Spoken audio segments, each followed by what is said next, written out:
اسمي ريما، سيدة أبلغ من العمر 32 سنة. اتخرجت من الجامعة وبديت أشتغل في إحدى الشركات. في هاي الشركة اتقابلت مع فادي، كان يبين على فادي إنه ريال طيب وحسن الخلق. بديت أنجذب حق فادي وهو أيضا انجذب لي. تكونت بيننا علاقة حب وصداقة قوية. كانت حياتي جميلة جدا، وقررنا أنا وفادي في النهاية نتزوج.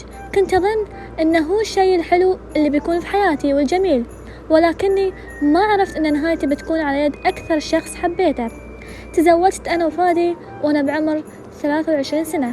بعد الزواج لاحظت أن فادي بدأ يتغير، ما صار الشخص الطيب الحنون اللي عرفته منذ زمن بعيد، صار أكثر قسوة. تغيرت معاملته تجاهي لدرجة أني صرت أكره تواجده في البيت.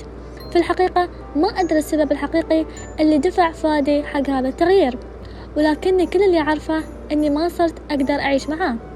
قررت الهروب وأني أرجع حق عائلتي، وبعدين قمت بمقاضاة فادي على كل اللي سواه فيني. في النهاية تم الحكم على فادي بالسجن لمدة 5 سنوات. يمكن تشوفوا الموضوع غريب، لكن فادي ما كان بس يعاملني بسوء، لكن بعد كان يضربني بقسوة، وكان يسرق مجوهراتي. وما أقدر أنسى اللحظة اللي نطق فيها القاضي بحكمه. بدأ فادي هو وأخوه يتلفظون بألفاظ غير لائقة ويشتموني ويهددون، وتوعدني فادي بأنه بينتقم.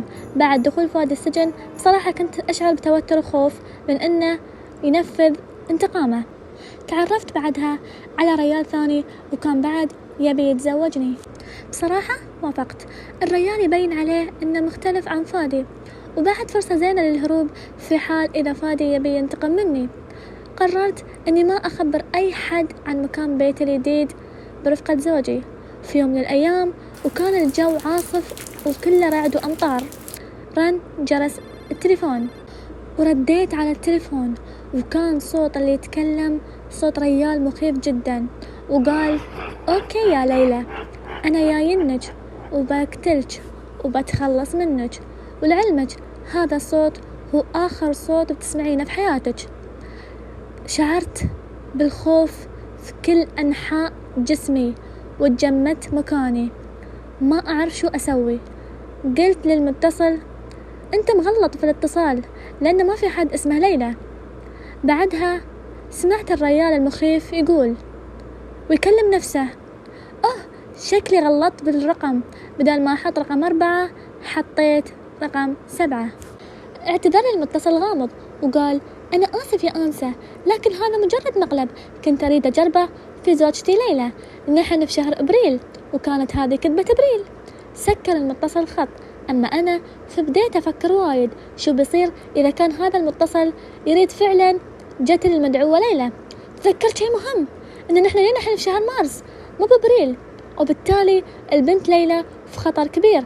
قمت بسرعة أتصل على الرقم الخاص بليلى، واللي ذكرها المتصل غامض إن ليلى عندها نفس رقمي، لكن الفرق نهايته رقم 4 وأنا رقم 7. اتصلت بسرعة وردت علي بصوت رقيق وناعم، قالت: من المتصل؟ رديت عليها بسرعة وقلت: أنت الحين في خطر، في ريال جاي يقتلك.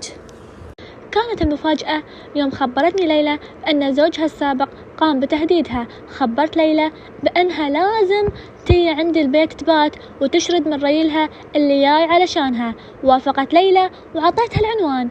كنت أتريا على أحر من الجمر. بصراحة تذكرت زوج السابق فادي، وكم من الوعيد والتهديد اللي شفته منه ومن أخته فدوى. فجأة سمعت صوت حد يدق الباب. عرفت إنها ليلى المسكينة، وهي الحين خايفة وايد.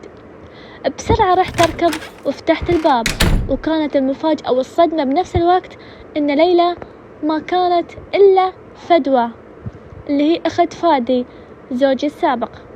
كانت حيلة ذكية من فادي وفدوى عشان يعرفون عنواني الجديد.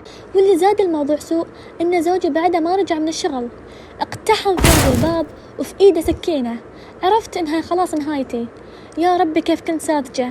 عرفت إن خلاص هاي نهايتي، وإن زوجي بيجي بعد شوي البيت وبيشوفني جثة هامدة.